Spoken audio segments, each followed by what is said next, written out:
Muy buenas a todos y bienvenidos a vuestra casa de Fórmula 1. Bienvenidos a un nuevo vídeo en el cual vamos a seguir comentándoos todas las novedades que han surgido. Tenemos en el día de hoy muchas cosas de las que hablar.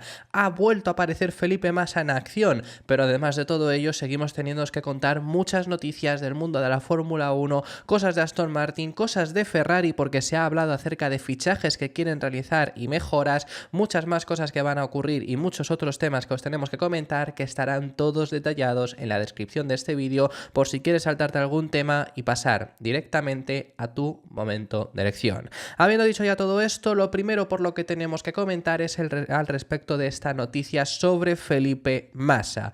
Felipe Massa ha presentado una demanda oficial contra la FIA, la Fórmula 1 y Bernie Ecclestone reclamando el título de la Fórmula 1 de 2008 y una millonaria indemnización que le deberían de pagar si sale que por supuesto lleva la razón. Recapitulemos un poco qué es lo que ha pasado porque llevábamos ya varios meses sin tener noticias sobre esto. El año pasado salió un documental de Ecclestone en el que confirmaba que realmente conoció el caso del Crashgate mucho antes de que se investigase un año después. Es más, lo conoció durante esa misma temporada 2008, pero no actuaron. Cuando eso se supo, entonces empezó Felipe Massa a pedir públicamente el triunfo de la temporada 2008, porque si se anula esa carrera donde Hamilton consiguió llegar al podio y donde Felipe Massa perdió muchos puntos frente a su rival, hubiera ganado el título. Él explica que cuando se conoció más detalles un año después del Crashgate, en 2009,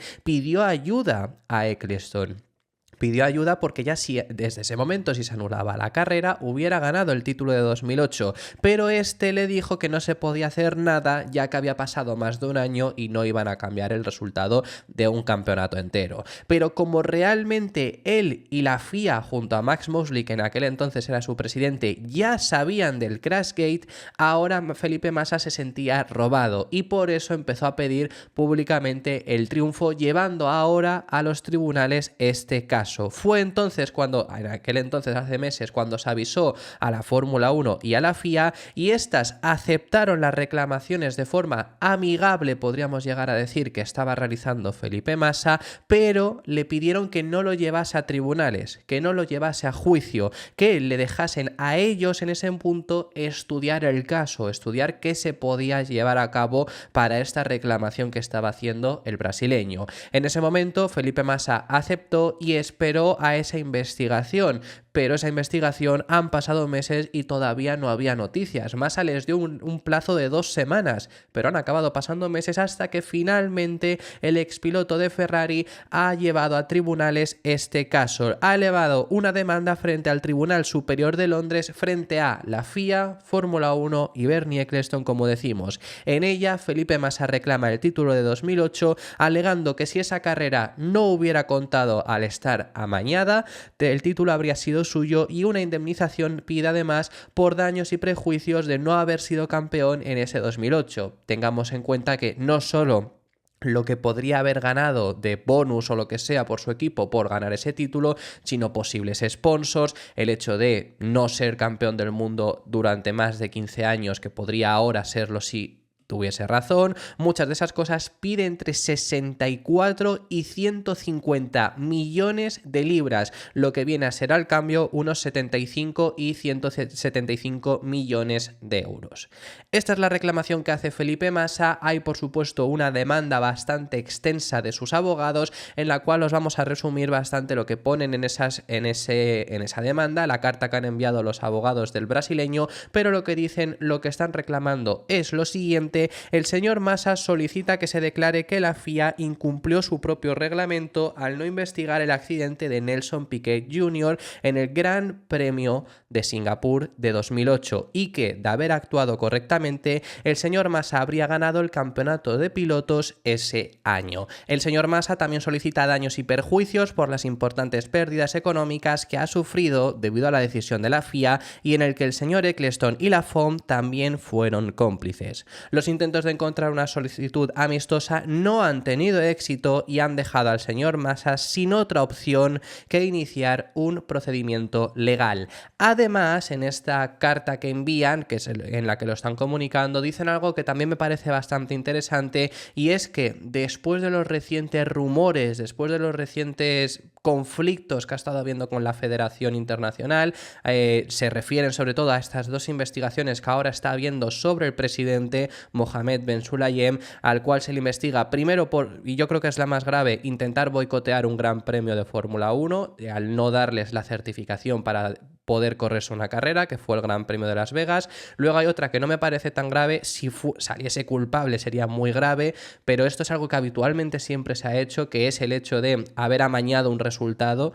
Es como se le declara, simplemente lo que pasa es que, bueno, la no sanción de Fernando Alonso, él en teoría, pues bueno, comunicó que él pensaba que no era sanción y no la acabaron poniendo, entonces también se le está investigando por eso. Pero por estos dos recientes casos que está habiendo ahora mismo, sumado a lo que la crítica, que la queja, la demanda que está haciendo Felipe Massa, cree que la imagen de la federación está quedando bastante deteriorada, y el hecho de salir culpables en una demanda y que paguen por lo que hicieron mal en un pasado, cree que les podría venir bastante bien.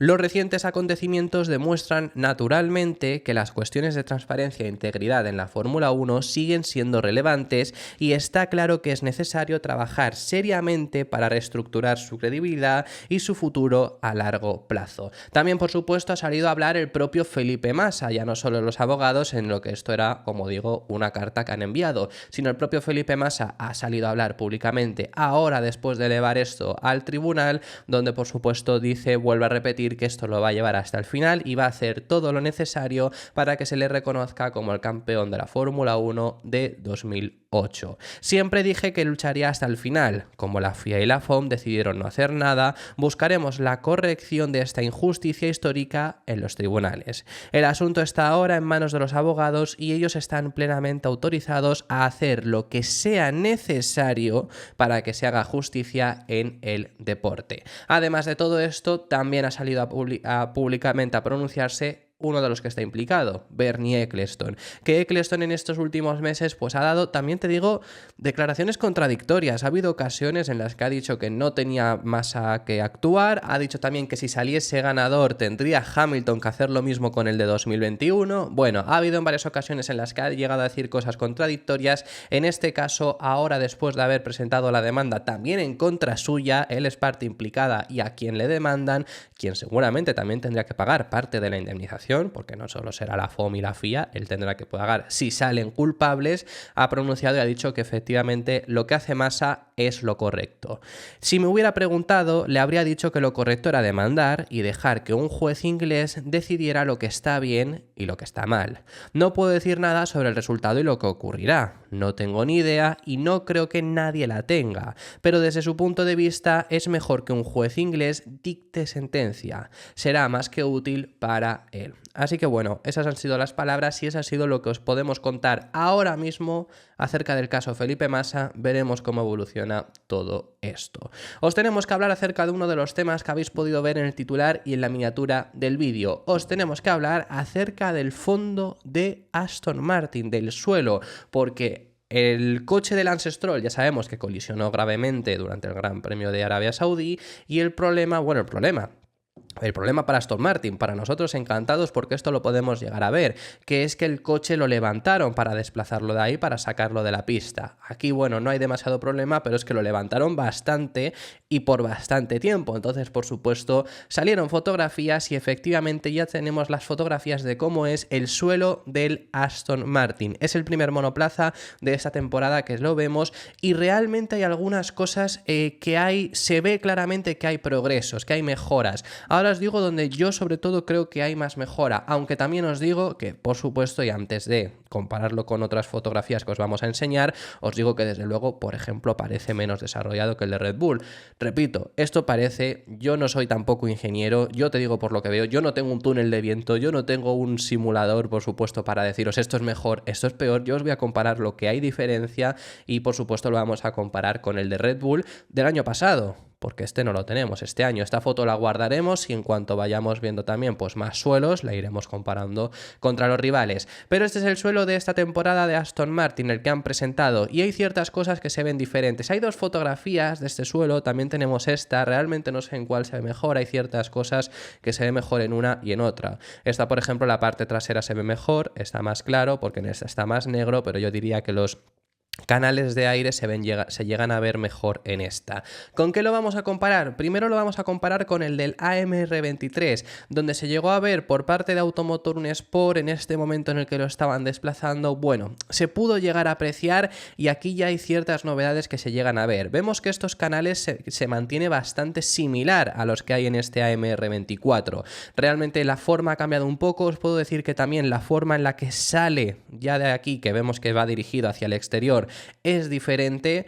No se llega a apreciar tanto en esta fotografía, pero bueno, sí que tiene alguna forma diferente ahí, que os lo digo porque esta es la fotografía que he encontrado, pero había otra de la Aston Martin que no he sido capaz de encontrar en mi galería, así que bueno, yo os digo que esto efectivamente aquí hay modificación, está un poco diferente en teoría, y sobre todo también el mayor cambio que vemos en esta parte delantera es estos dientes que hay aquí en el lateral. Ya se habían visto, esto es de las partes que podemos llegar a apreciar antes de que se levante, porque se ven desde fuera, que esto nuevamente, como os digo, no se llega a apreciar en esta fotografía porque justo está cortada, pero esto era una novedad, lo comentó el propio Albert Fábrega. Esa es una de las novedades que hay en el suelo. Otra de las cosas, y la que yo creo que es más importante, es esta parte central, por donde va dirigido el aire hacia atrás y hacia el difusor, que esta es la parte de aquí.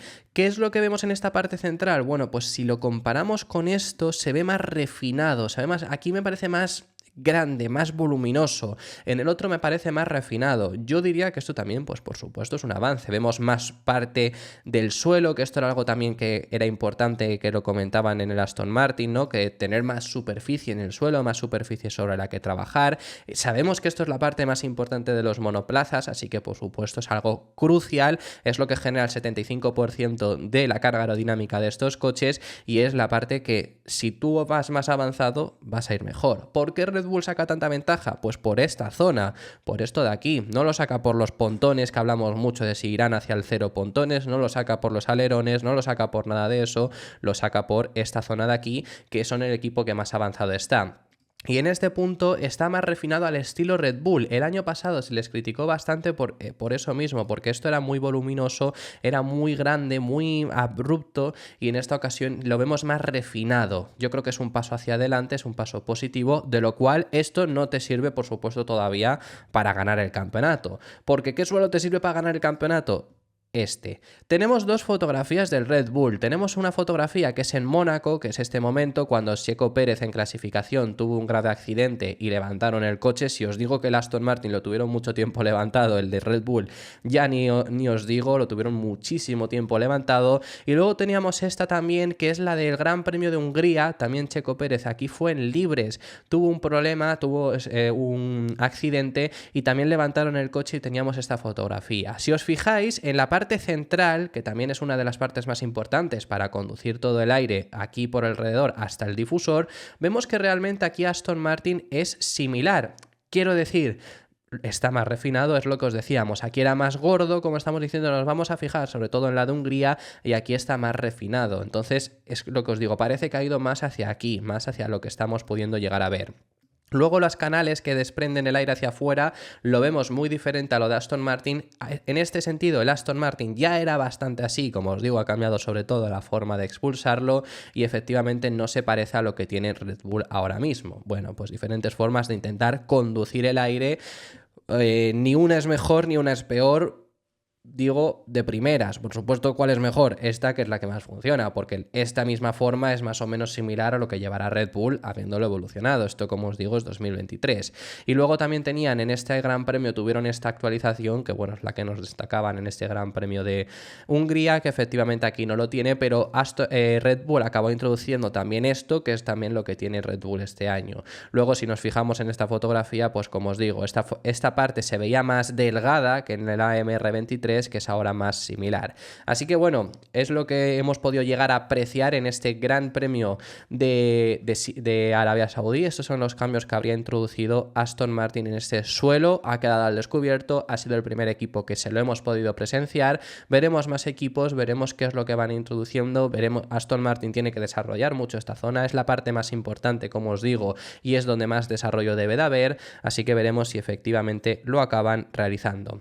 Comentaros también, y ya finalizamos por parte del equipo Aston Martin, que Mike Krack ha explicado a qué se refería Fernando Alonso cuando habló durante el Gran Premio de Arabia Saudí sobre el Plan B. ¿A qué me refiero? ¿Cuándo dijo esto del Plan B? Bueno, después del coche de seguridad, Fernando Alonso tenía que hacer 40 vueltas con el neumático duro, como todos, pero no sabía si iba a llegar. Y Fernando Alonso por radio comunicó que si podían pensar en el Plan B o estaba totalmente descartado. A Mike Krack se le ha preguntado al respecto sobre esto y lo que comenta es que él cree que desde luego estaba de guasa, estaba bromeando, que es algo que Alonso hace en muchas ocasiones porque sabe que le están escuchando y quería pues poner a prueba a los rivales a ver si intentaban algo diferente, porque el plan B, ya llegados a esa vuelta 10 con los neumáticos duros, era inviable, tenían que aguantarlos hasta el final y eso Fernando, lo que dice Mike Krack es que lo sabía, pero que Alonso es el que mejor lee las carreras, es lo que dice también en este sentido Mike Krack, sabía de sobra que el plan B, fue a cual sea el plan B, quizá era 2 paradas, quizá era cualquier otra cosa,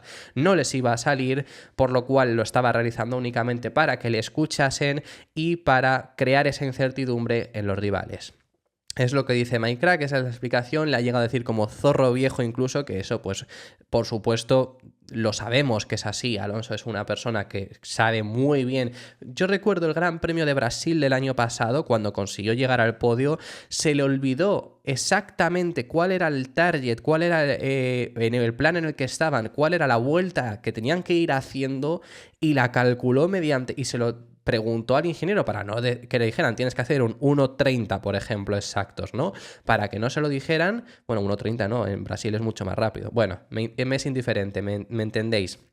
Para que no le dijeran tienes que hacer 1.30 porque así tus rivales saben a qué vuelta estás yendo seguro, lo que hizo es calcularlo con las temperaturas de sus neumáticos, que ese dato no lo tiene nadie. Dice, tenemos que ir a tal, y le dijeron que sí. Alonso en ese sentido es una persona muy astuta, sabe leer las carreras como ninguno, y lo que dice Mike Krack es que ese plan B realmente él cree que a Alonso nunca le pasó por la cabeza realmente buscar otro plan porque tenía que hacer el plan que realizaron, el plan A, o si no, no iban a llegar a final. Vamos, no iban a llegar, hubieran llegado quizá mejor, porque yo me imagino que el plan B hubiera sido hacer una parada más y poner blandos al final, pero ya vimos a Norris y a Hamilton cómo les salió, entonces por eso mismo.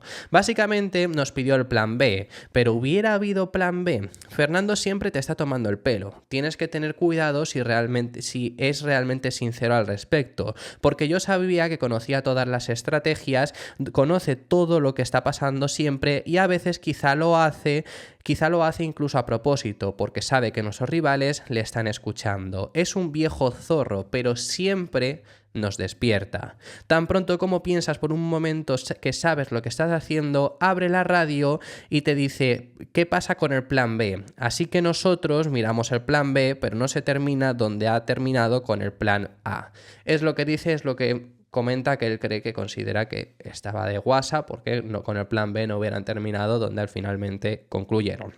Bueno, esas son las palabras que dice Mike Krack, esa es la explicación que nos ha dado. Os tenemos que hablar acerca del equipo Ferrari. Han presentado su plan de mejoras y ahora os lo vamos a comentar, pero Ferrari se quiere aprovechar de la inestabilidad que está habiendo dentro del equipo Red Bull. Sabemos todo lo que está ocurriendo, sabemos todo el caso Horner, sabemos la investigación ahora con Helmut Marko, sabemos que una parte está en contra de Horner, otra está a favor, os hemos hablado mucho al respecto sobre ello, pero esto está generando mucha inestabilidad. Ya lo sabemos, y hay ciertas personas que quizá podrían pensarse en irse de Red Bull. Esto ya os contamos en información durante el fin de semana, que la Gazzetta dello Sport, uno de los medios más importantes deportivos en Italia y que desde luego en informaciones de Ferrari tiene muy buena información, que es que estaban interesados en fichar al equipo que depende de Pierre Gasly. Pierre Gasly es la mano derecha de Adrian Newey, es uno de los máximos responsables técnicos del equipo Red Bull y querían no solo a él, sino a los que dependen luego de él por debajo. Pero eso ya os lo hemos contado, y en información que amplía la Gazzetta dello Sport está Ferrari intentando conseguir 3 fichajes provenientes del equipo Red Bull. Además, con el cartel de que ahora va Hamilton, pues es más fácil quizá intentar convencerlos, eso ya lo hemos explicado. ¿Qué 3 nombres quiere fichar Ferrari? Son Ben Waterhouse, jefe de ingeniería de rendimiento, Alessandro Germani, jefe de equipo de desarrollo aerodinámico, y David Morgan, jefe del equipo de rendimiento aerodinámico en pista. Esos 3 fichajes, además de lo que ya os habíamos comentado, es lo que la Gazzetta dello Sport explica que Ferrari está intentando conseguir. Y os estamos diciendo que ya han presentado su plan de mejoras. Ferrari sabe dónde va a traer las actualizaciones para este SF24, que desde luego ya hemos visto que es el segundo equipo en todo tipo de circunstancias. Veremos Albert Park, pero en 2 circuitos muy diferentes, como era Bahrein y como era Arabia Saudí. Han estado en podio, han sido claramente el segundo equipo, además viéndose claramente que han progresado en ese ritmo de carrera. Ahora veremos qué tal en Albert Park, pero por supuesto sigue siendo insuficiente para rivalizar contra Red Bull. Por este motivo, Ferrari tiene que desarrollar este SF24, además teniendo en cuenta que el SF25, el monoplaza de 2025, básicamente va a depender mucho de lo que hagan durante este año, por lo cual cuanto mejor sea tu base va a ser mejor, porque en 2025 van a estar totalmente centrados en el coche del 26, del siguiente reglamento, por lo cual es muy importante conseguir desarrollar muy bien este monoplaza, y Ferrari va a traer mejoras en Japón. No habrá en Australia, pero el primer pack de mejoras va a llegar en el circuito de Suzuka, un circuito donde esperan poder rendir bien y con esta actualización poder dar un paso hacia el frente y rendir algo mejor. Pero especialmente ahí van a llegar esas primeras actualizaciones, especialmente donde esperan un gran paquete de actualizaciones y conseguir un rendimiento mayor, es en Imola. ¿Dónde van a llegar esas actualizaciones? Van a venir en el suelo, ahí van a desarrollar el coche, que sabemos que es la parte más importante de los actuales monoplazas, y luego también las entradas de los pontones las van a hacer algo más estrechas. Esas son las 2 actualizaciones que llevarán en Imola y donde tienen unas grandes expectativas. En este sentido, bastante acorde a lo que os hemos dicho que va a pasar con las actualizaciones. En esta primera parte de la temporada va a haber pocas actualizaciones de rendimiento, quiero decir, actualizaciones grandes. Puede haber algún equipo que introduzca alguna. Aston Martin, por ejemplo, introdujo una mejora de rendimiento, aunque era mínima, pero puede haber algún equipo que introduzca algunas, y si hay algún circuito donde lo vayan a hacer, seguramente es Japón, como Ferrari. Eso ya os lo habíamos dicho. Es la 4ª carrera, ya has disputado 3, es después del primer mes de competición, ya es una buena fecha para introducirlas. Pero ¿por qué esperar hasta Imola para el primer paquete de mejoras grande? Eso lo van a hacer todos. Es más, por ejemplo, en Aston Martin también se ha informado que esa es la carrera señalada, en Red Bull también es la carrera señalada, es la 7ª carrera de la temporada, ya llevarás unos 2 meses y medio de competición, 7ª carrera del año además, y primera carrera europea. Ahora mismo con este calendario, que creo que está mucho mejor que el año pasado en este sentido, pero tenemos una primera gira asiática, Oceanía también, porque ahora vamos a Australia, pero estamos en ese lado del globo terráqueo.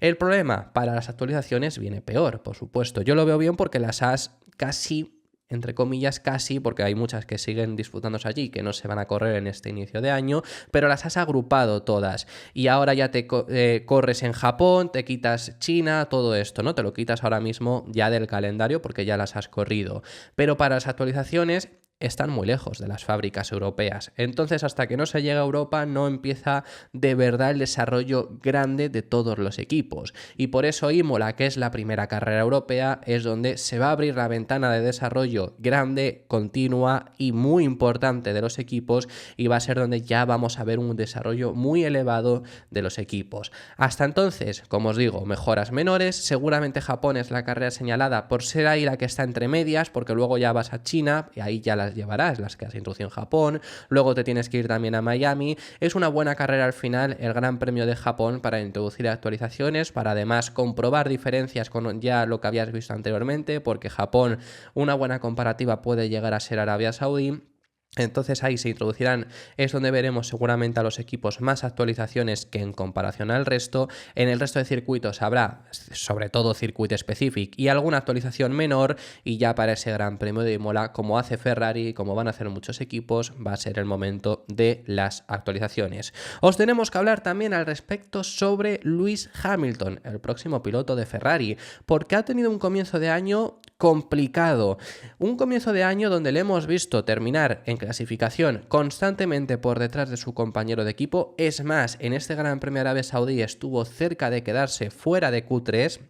Estuvo cerca Oliver Bearman de dejarle fuera por 36 milésimas únicamente.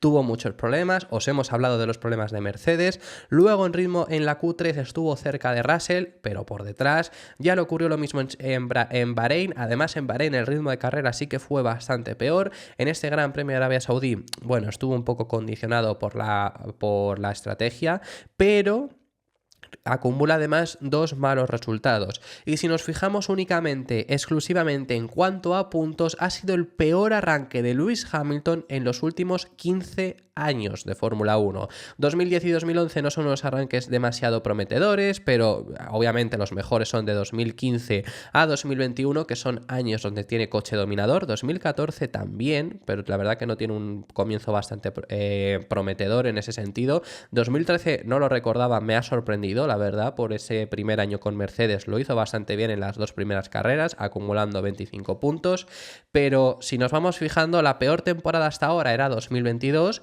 y 2024 ha conseguido la mitad de los puntos de los que logró en el 22.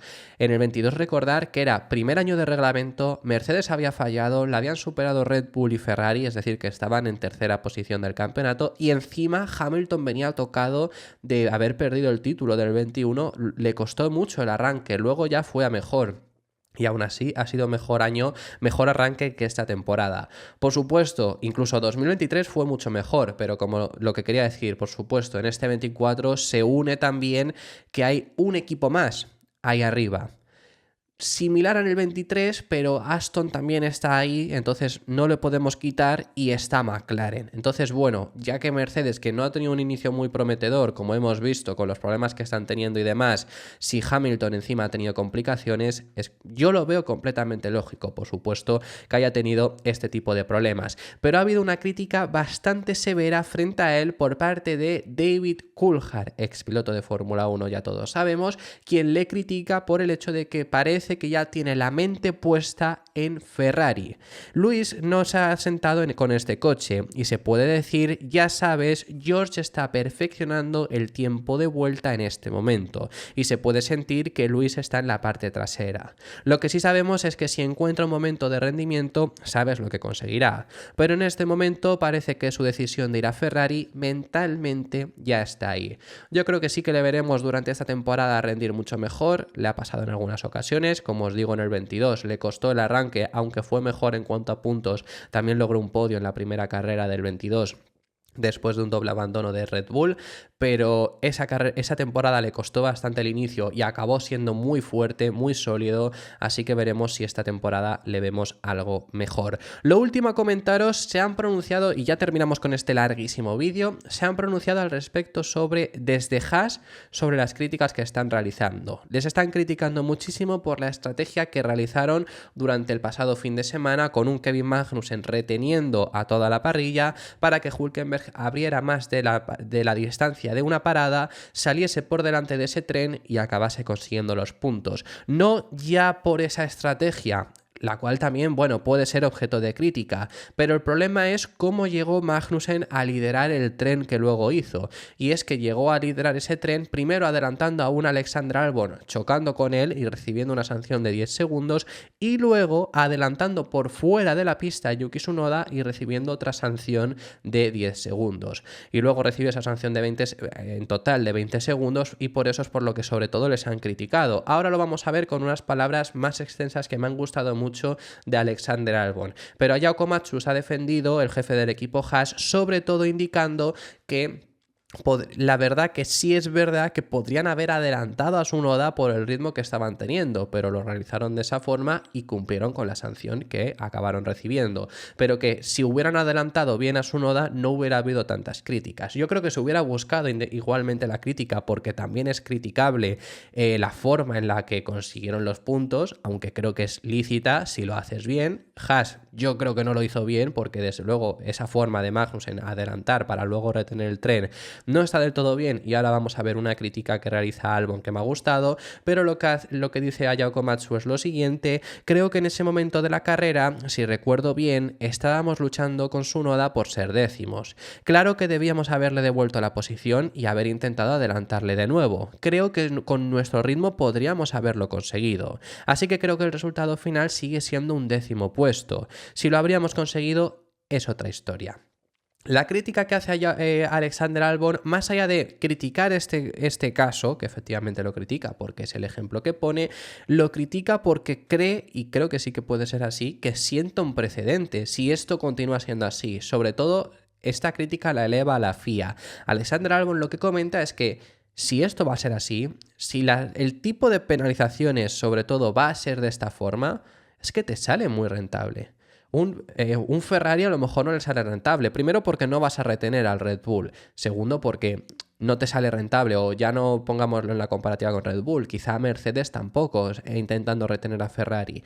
Pero a un equipo de zona baja que no vas a puntuar mucho, que cada punto que consigas vas a ver a gloria, como va a ocurrir este año.